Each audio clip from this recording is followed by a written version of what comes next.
Hello, ఎక్కడున్నావు Isha? Doors అన్నీ open ఉన్నాయి. కింద గార్డెన్లో ఏమన్నా ఉన్నావా? లేదమ్మా. అది రామ్ నైట్ నుండి కాల్స్ లిఫ్ట్ చేయట్లేదు అండ్ ఇంటికి వచ్చి కూడా 2 days అవుతుంది. ఎక్కడున్నాడని చూద్దామని వచ్చాను.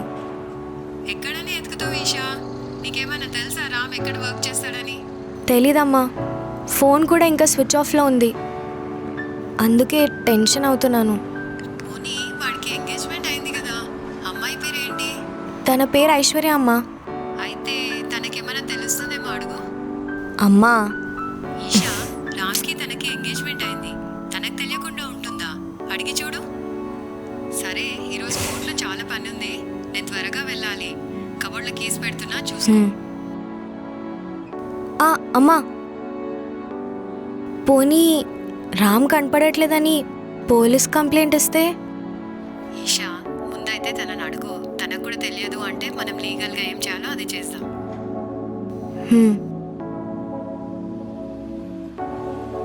అమ్మ అడిగినట్టు ఐశ్వర్యని అడిగి చూద్దామా?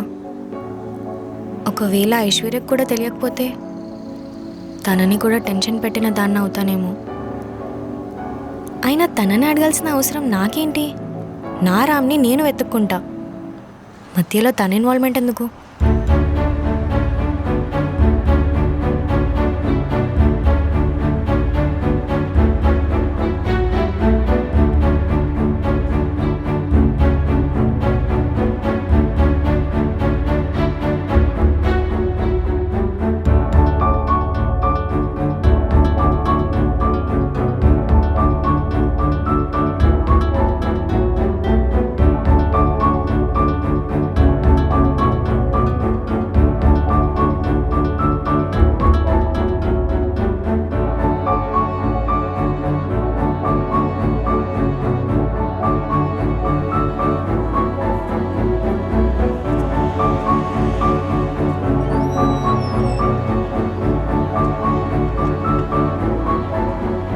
ఏమై ఉంటాడు వీడు? అన్ని ప్లేసెస్ వెతికేశాను. Office, garage, ice cream.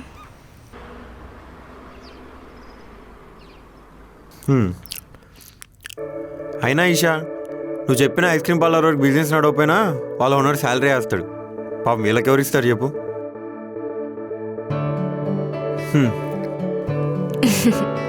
మన బాబాయ్ పేరు అమీర్. నాకు ఎప్పుడు ఐస్ క్రీమ్ తినాలనిపించినా ఇక్కడికే వస్తా. నువ్వు కూడా ఇక్కడికే వచ్చాయి. ఓకే బాబాయ్, బాయ్.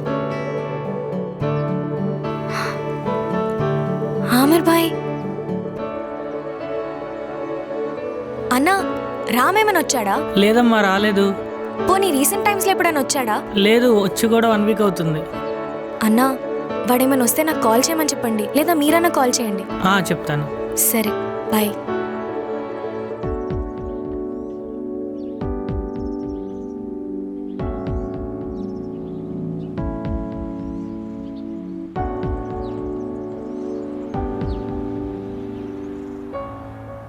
ఏయ్, ఏం ఫ్లేవర్ తెచ్చావు? ముందురా. ఏమైందిరా? ఎందుకంత కంగారు పడుతున్నావు? అయినా నీకు ఇప్పుడు ఈ సిగరెట్ లాగే ఫ్యాంటసీలు అవసరం అంటావా? అవసరమే. అయినా నిన్ను కూడా ఒకటి తెచ్చుకోమన్నాను కదా, ఎందుకు ఏడుస్తావు? ఎందుకు ఏడుస్తావా? నీదేం పోయింది? ఎవరైనా చూసారనుకో, ఆడపిల్లకి సిగరెట్ నేర్పిస్తున్న వాళ్ళు లండీకే అన్నంది ఎడతారు. ఇదిగో, నువ్వేం భయపడకు. ఎవరైనా నిన్నేమని అన్నారనుకో, వాడి మీద కేసు పెడదాం.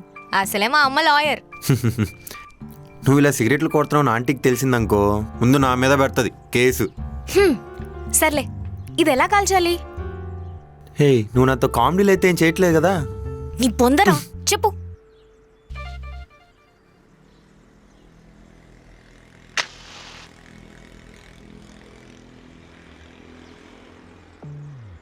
చాలా సింపుల్. ఇప్పుడు నేను ట్రై చేస్తా. అవును, ఆ అమీర్ బాబాయ్ లాగా ఈ షాప్లో కూడా నీకెవరైనా తెలిసిన వాళ్ళు ఉన్నారా? తెలీదు. ఏ? ఏం లేదు. తెలిస్తే మళ్ళీ ఆ రామ్గాడు సిగరెట్స్ కొనడానికి వచ్చాడని ఇంట్లో ఎవరికైనా చెప్తాడేమో అని. నాకు అసలే టెన్షన్లు ఎక్కువ. నువ్వు మళ్ళీ కొత్త టెన్షన్లు పెట్టకు ప్లీజ్. నువ్వు కాల్చు.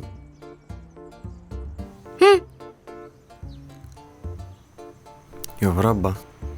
హే, ఆంటీ కాల్ చేస్తున్నారు. ఏమైనా తెలిసిందా? లేదమ్మా. నీకేమైనా కాల్ చేశాడా? లేదు. ఇప్పుడు ఏం చేయాలో అర్థం కావట్లేదమ్మా. అవును, ఐశ్వర్యాని అడుగుమన్నాను కదా, అడిగావా? అర్థమైందిలే కానీ పోనీ ఒక పని చేయి. నువ్వు రామ్ అప్పుడప్పుడు బయటకు వెళ్తూ ఉంటారు కదా, ఆ ప్లేసెస్ అన్నీ వెళ్ళి చూసేసిరా. ఇప్పటికీ 3 సార్లు తిరిగానమ్మా, ఎక్కడ కనిపించలేదు. అసలు రామ్ ఎవరికి చెప్పకుండా ఎక్కడికి వెళ్ళి ఉంటాడు? పోనీ తన ఆఫీస్లో అడిగావా? సెక్యూరిటీని అడిగానమ్మా. ఆ కంపెనీలో రామ్ అనే పేరుతో 30 మెంబర్స్ ఉన్నారంట. ఇంకా మనమన్నా ఏం చెప్పగలం? ఈషా, రామ్కి ఎప్పుడైనా బోర్ కొట్టినా కానీ హా, లోన్లీగా ఫీల్ అయినా కానీ ఏదైనా పర్టికులర్ ప్లేసెస్కి వెళ్తూ ఉంటాడా? లేదు. ఏ? ఏం లేదు, జనరల్గా అందరూ మూడ్ ఆఫ్లో ఉన్నప్పుడు ఫోన్లు స్విచ్ ఆఫ్ చేసుకొని నచ్చిన ప్లేసెస్కి వెళ్తూ ఉంటారు కదా, అలాగే రామ్ కూడా వెళ్ళాడేమో. నచ్చిన ప్లేసెస్ అంటే హా, అమ్మా నాకు ఒక ప్లేస్ గుర్తొచ్చింది.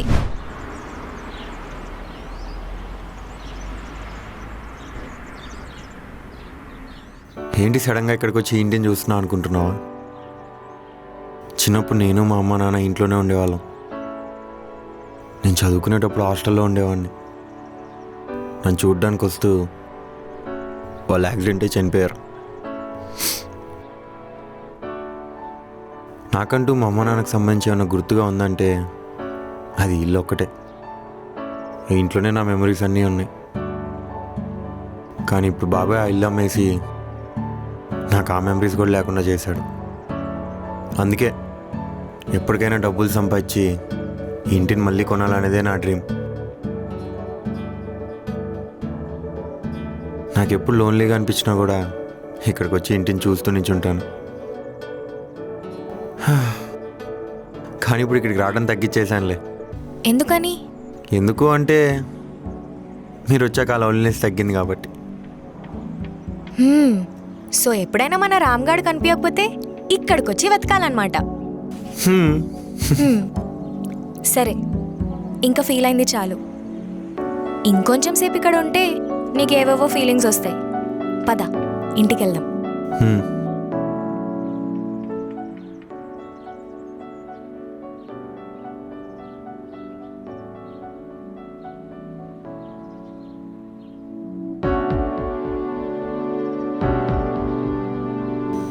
రామ్ అకౌంట్లో ఐశ్వర్య ఫోటో అంటే రామ్ నిజంగానే మనల్ని వదిలేసి తన వైపు వెళ్ళిపోయాడా?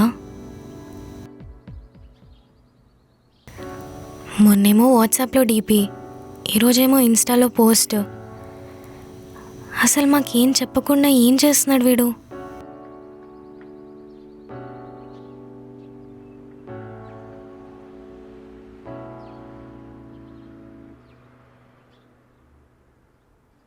ఆ?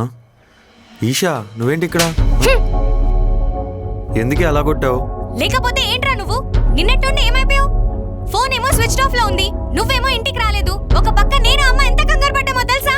అలా కాదు ఈషా, నేను చెప్పేది ఒకసారి ఏంట్రా కాదు? ఇంకొంచెం సేపు ఆగుంటే అమ్మ పోలీస్ స్టేషన్ వెళ్ళి కంప్లైంట్ ఇచ్చేది తెలుసా?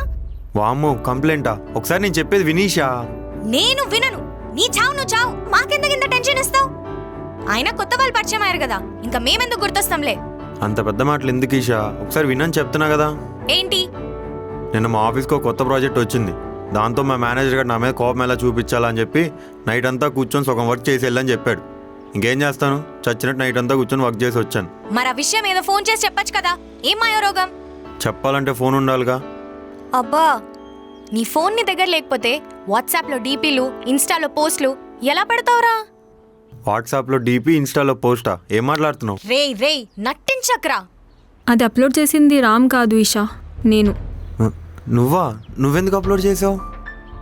అంటే నీ వాట్సాప్లో, ఇన్స్టాలో పోస్ట్ కానీ డీపీ కానీ ఏం లేదు కదా, సో ఫస్ట్ మనదే ఉంటే బాగుంటుందని అప్లోడ్ చేసా. హో. ఏ పోస్ట్ పెట్టకూడదా? పెట్టచ్చు, ఎందుకు పెట్టకూడదు? అయినా నీ ఫోన్ తన దగ్గర ఎందుకుంది? అదా, మనం ఇద్దరం బైక్ మీద వెళ్తుంటే నా ఫోన్ కింద పడి పగిలిపోయింది. నీకు కాల్ చేసి చెప్దామంటే ఐషు ఏమో ఈషా నీతో డిస్టర్బ్ చేస్తావు, నేను కాల్ చేసి చెప్తా అని చెప్పింది. అందుకే చెప్పలేదు. అది జరిగిన మ్యాటర్. ఇప్పటికైనా నా మీద కోపం తగ్గిందా? తగ్గే ఉంటుందిలే రామ్, లేకపోతే 2 పీకేది. ఈసారైనా చిన్నగా కొట్టవే బాబు. నువ్వు పీకిన దెబ్బకి నరాలని జివ్వన్నాయి. అమ్మా నవ్వావా ఇప్పటికైనా? నాకు చాలా ఆకలేస్తుంది, పదండి ఎక్కడికైనా వెళ్ళి తిందాం. లేదులే, మీరు వెళ్ళండి. నువ్వేమైపోయావు అని కంగారు తప్ప ఇంకేం లేదు. You guys carry on. Isha, నువ్వు ప్రతిసారి ఇలానే చేస్తున్నావు. లాస్ట్ టైం కూడా నువ్వు రాలేదు, ఈసారి ఖచ్చితంగా రావాల్సిందే. పదండి వెళ్దాం. సరే.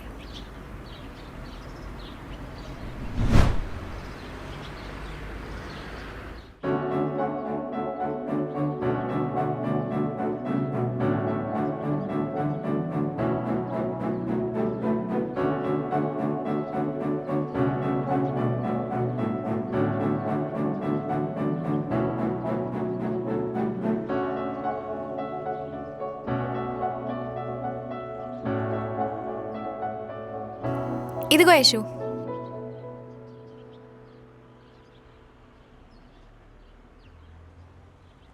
మరి రామ్కి?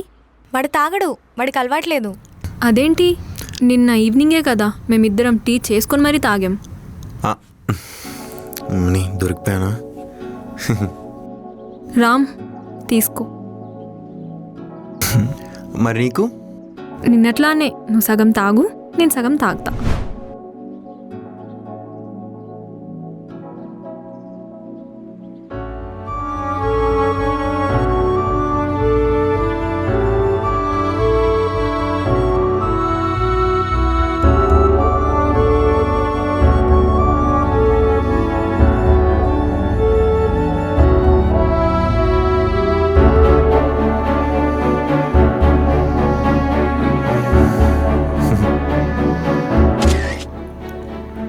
ఇదిగో. ఓ, నువ్వు తిన్నావు కదా. రామ్, హా? హా? ఓ.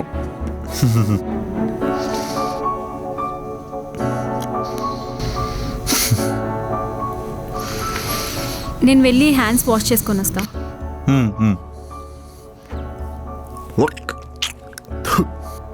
అంత బలవంతంగా తినే బదులు నీకు ఇష్టం లేదని చెప్పొచ్చు కదరా.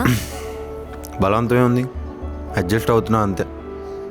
ఇప్పుడంటే అడ్జస్ట్ అవుతావు, తర్వాత ఇదే ఇష్యూ మీద గొడవలైతే అప్పుడేం చేస్తావు? పానీపూరి విషయం మీద గొడవలు ఎందుకైతే చెప్పు. అబ్బా, పానీపూరి గురించి కాదురా, లైఫ్లో అడ్జస్ట్ అయ్యే విషయాల గురించి చెప్తున్నాను. ఏమోనే, నాకు అదే భయంగా ఉంది. నాకు తెలియకుండానే నేను మర్చిపోయి కొత్తవన్నీ అలవాటు చేసుకుంటున్నా. మరి అవన్నీ ఇష్టం లేదని తనకు చెప్పు. చెప్పచ్చు,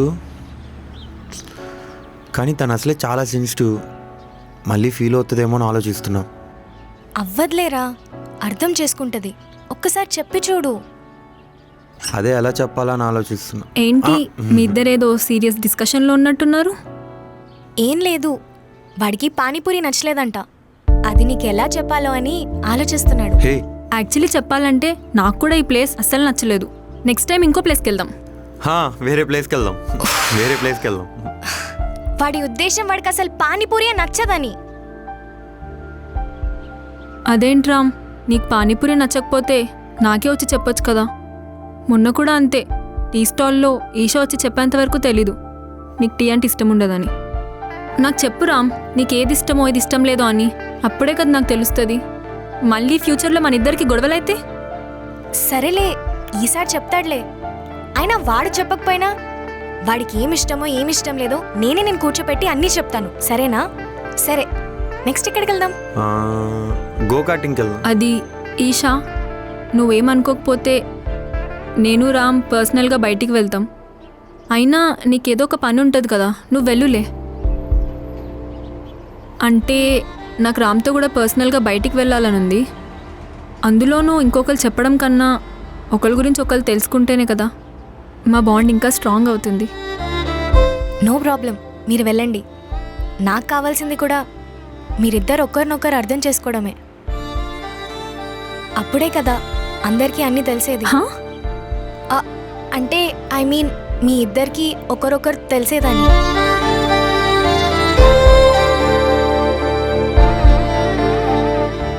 వెళ్ళరా?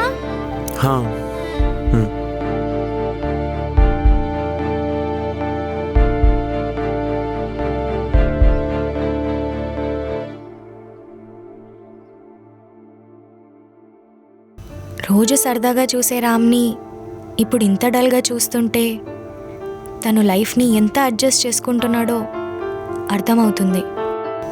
రామ్ ఐశ్వర్య రిలేషన్ తారం తెగిన గాలిపటంలో అవ్వటం వల్ల నాకు ఒక హోప్ దొరుకుతుందని ఆనందపడాలో, లేక దానివల్ల రామ్ ఏమైపోతాడని భయపడాలో అర్థం కావట్లేదు. ఏదేమైనా రామ్ ఇన్ని రోజులు పడిన కష్టానికి ఒక మంచి లైఫ్ స్టార్ట్ అయితే చాలు. దేవుడా, ఇప్పటికైనా మా వాడికి కష్టాలు తగ్గేలా చూడు ప్లీజ్. పిలిచావా?